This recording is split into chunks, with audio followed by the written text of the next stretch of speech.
The following is a reading of the article, How Surviving Cancer Helps Me Cope with the Climate Crisis.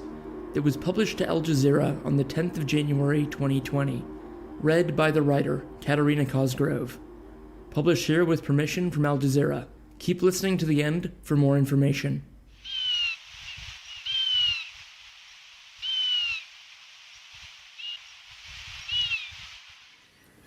Since the bushfires came through my property and the national park behind it, I wake most mornings with a sharp stone lodged in my throat.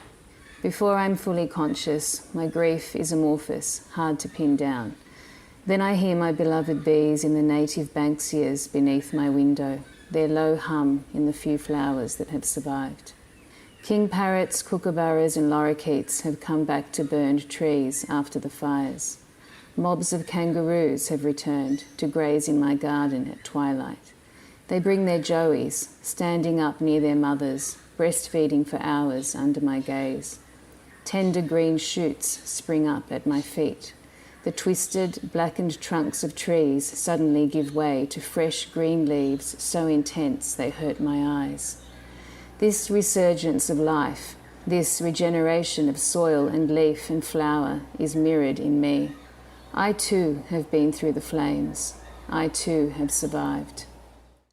My older sister died of cancer, a year to the month after I was diagnosed with the same disease. We were born on the same day, 8 years apart, and shared many parallels: early marriages, a chronic illness, the metastatic melanoma that would eventually kill her. My survival and her death taught me about going through fire and coming out the other side. They give me some insight into fear, anguish, pain, and rage.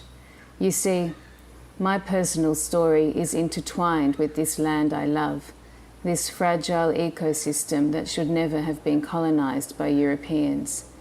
It's woven with heartbreak and despair, dry reeds and grasses, some charred, some verdant, and interlaced with my own guilt and complicity. This is what we have all done to Australia.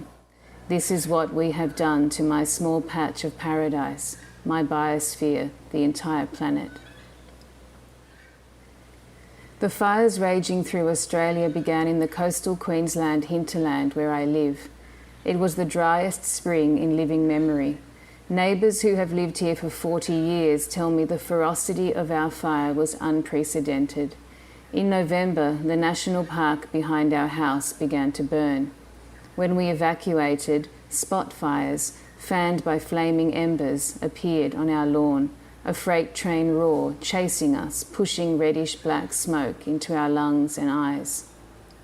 We fully expected to lose our beautiful off-grid home on 2 hectares, but it was saved by the efforts of volunteer firefighters over 3 harrowing days and nights. When we came back, the once lush paperbarks and eucalypts lining our driveway, our herb garden and citrus trees, our fences and rainwater tanks, our clothesline were singed, scorched, dead. Devastation. Our compost bins were mounds of melted plastic. But this is not what saddens me most. More than 500 million animals have been affected. Koalas, kangaroos, pythons, bats, and the plethora of insects and birds in my backyard among them. We are in climate catastrophe, with 6.3 million hectares already burned. Our biodiversity, our world-famous and symbolic flora and fauna, even our wet rainforests are burning. Australia will continue to suffer year after year if our so-called leaders do nothing to mitigate the effects of this climate crisis. My cancer diagnosis has given me a useful metaphor here. It has allowed me to live, perhaps not comfortably, with this potent mix of dread and freedom, and to move, however clumsily, into a lightness which counterpoints the dark. It has helped me to immerse myself in climate science and not shy away from the worst-case predictions of collapse. It has given me the strength and context to deal with the fires and with the reality of climate catastrophe in mine and my child's lifetime. Through my personal survival, I have understood how to take joy in the small, often overlooked details of daily life, to be grateful, to practice patience and stillness, and to accept the cyclical inevitability of loss and death, not only for me and the people I love, but for all plants and creatures and the entire natural world. The stages of a cancer diagnosis are remarkably similar to the stages of coming to terms with the impacts, both personal and global, of climate change. First, there's the shock and resulting numbness.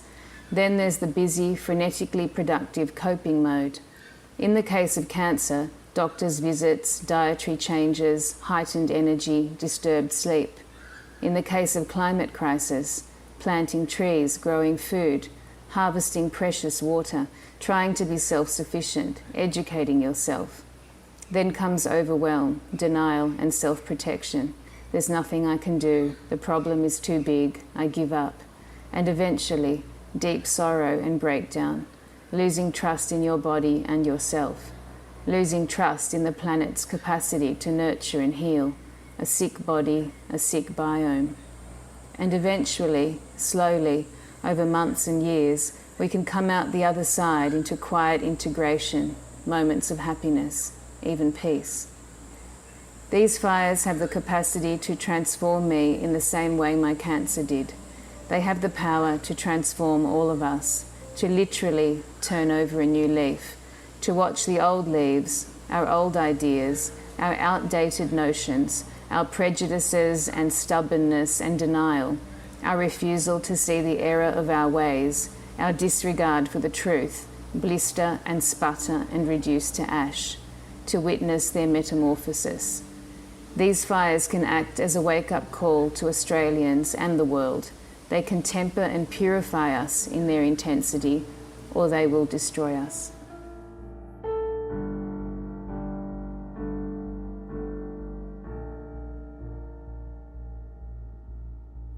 This collaboration came about because of the group Writers for the Environment, which in just a couple of short weeks has grown to over 1,000 members, who are active and dedicated members of the climate community, using their written communication skills to further engagement and help with the grief of the climate crisis. We welcome and greatly appreciate this piece from Katerina and invite any of you listening to do the same. Just drop us an email to hello@climactic.fm or reach out to us on social media where we're at Climactic Show. Thank you for joining us for this special bonus episode, and our thanks again to Katerina Cosgrove and Writers for the Environment. Thank you for joining us. You've been listening to Climactic, the flagship podcast of the Climactic Collective, a podcast network dedicated to lifting the voices of the climate community. You can find out more about the people behind Climactic and all the shows we produce at climactic.fm. We are a social enterprise podcast network, and we greatly appreciate your support. You can find a link to our Pozible where you can support us directly in the show notes of this episode or from our website. Thank you for listening, and from the whole Climactic Collective, keep up the great work and take care of each other in these climactic times.